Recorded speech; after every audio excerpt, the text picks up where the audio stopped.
is up? We back in black in this motherfucker. Man, what is going on? What is going on? I'm glad that everybody is able to check out that interview I did with. Shout out to my cousin Mariah and shout out to Tamika, a good friend of the family. Like I said, been knowing her since the 90s, since 97. It was a great interview. We got to do a part 2 and 3 and 4. I'm trying to get these motherfucking phones and shit, man. But it's always something, so we gonna get it though, man. But anyway, man, there's more interviews to come. Shout out to Sister Cobweb. I got to interview her on Saturday. That's why I got to get my phones up to par, man. I never would have thought a phone was more important than now. I get tired of it, man. I got to upgrade my technology when it comes to this interview and shit. But anyway, we gonna get into it, man. We gonna talk about the BET Hip Hop Awards. I like to call it the Sambo Awards because I ain't never seen so much sambo and buck dancing, and it just didn't even make sense. It looked more like a circus. We gonna talk about that. Shout out to everybody at the Court Plantation. But I'm very, very pleased at how that interview went. I'm very, very excited to upload it. Man, I got a clip. We got a clip on there, man. Man, Mariah had me dying laughing. Y'all see it on there. It talks about gotta get married. No shacking. Can't live in sin. And then Mariah said, you should have just let me shack. But anyway, man, we gonna get into it, man. I'm gonna start trying to reach out to start interviewing other people too. But we gonna get it in. There's a lot of things to discuss, a lot of things that, we really, really need to get going. But let's start with this goddamn BET Hip Hop Awards. I'm not gonna be on here long. It's only gonna be probably 10 minutes. So let's get it.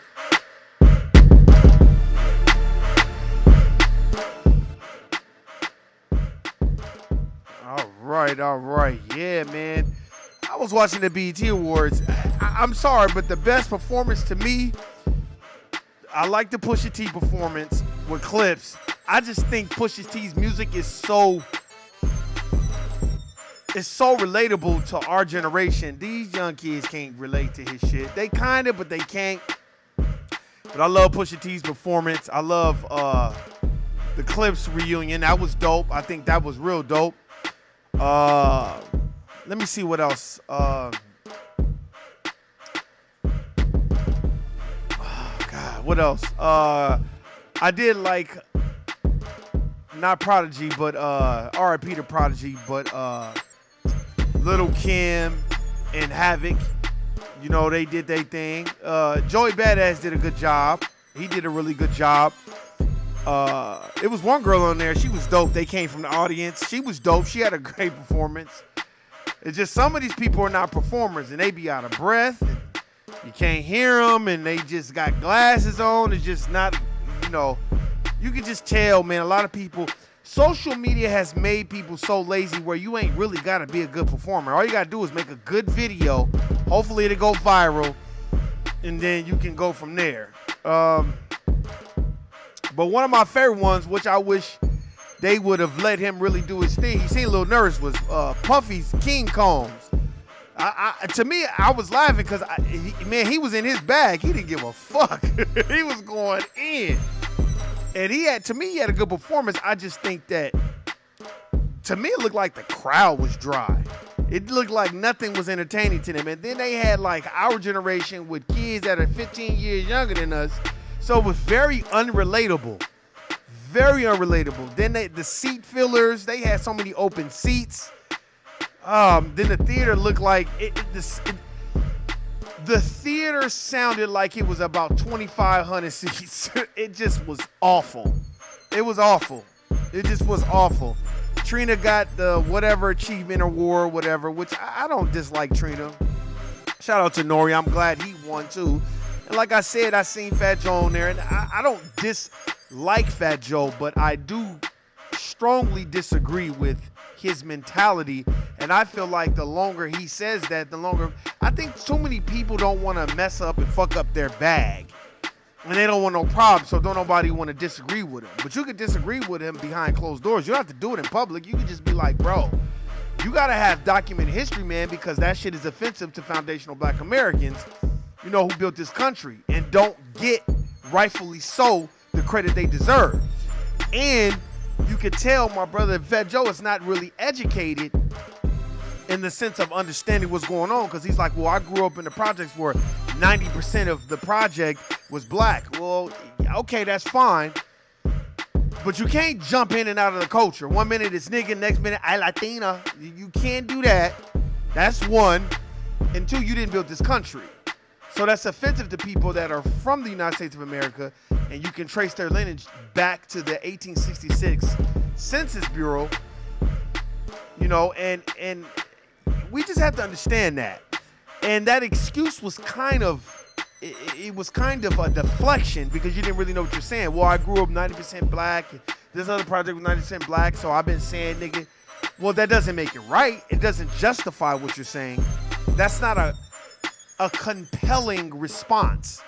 You know what I mean? I'm saying, oh, well, I grew up, you know. So if Jewish people was walking around calling each other Jewish slurs, and since I grew around Jews, they wouldn't allow me to say that. It's just like, you know, when you speak to people and people will give you this, well, you weren't there. This is what I tell people. Go tell a white Jewish person that why you bringing up the Holocaust, because you weren't there for it, and see how long you be working in the United States of America Incorporated. See how long you got that bank account. See how long they get together to freeze whatever assets you got, if you got anything. And see how fast it takes for them to make some calls to all these major corporations that you tied into where you don't have a motherfucking job and you don't have no stream of revenue. See, it's very easy to say it about black folk because a lot of people are freeloaders. They're here for unearned benefits. And nobody wants to acknowledge that because it's not being acknowledged. That's why it's our time to push forward and don't worry about educating other people. Just check them, put them in their place, and stay focused on the job at hand. Motherfuckers talking this shit now, but when reparations is really a reality, for real, then all these other motherfuckers gonna be like, well, shit, I'm for the black people getting ready, because then they gonna be trying to get reparations. Oh, and it's gonna happen. We just can't have buffoonery bullshit like what we saw go on. That can't take place. And I think that it is up to us to move forward.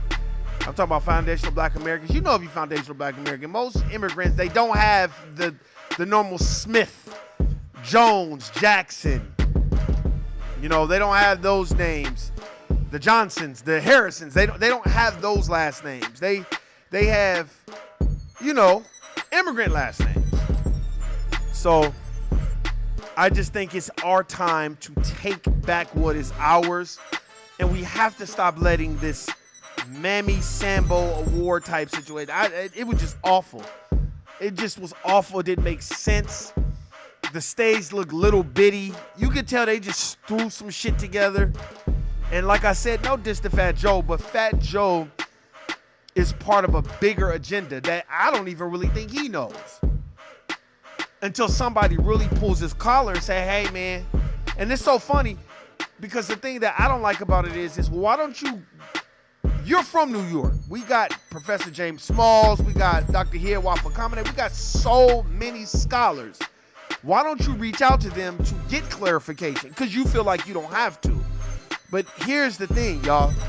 Fat Joe is a minute part of the problem. They just want him to be the focal part of the problem. The bigger part of the problem is all the other things that are in combination with what he's saying.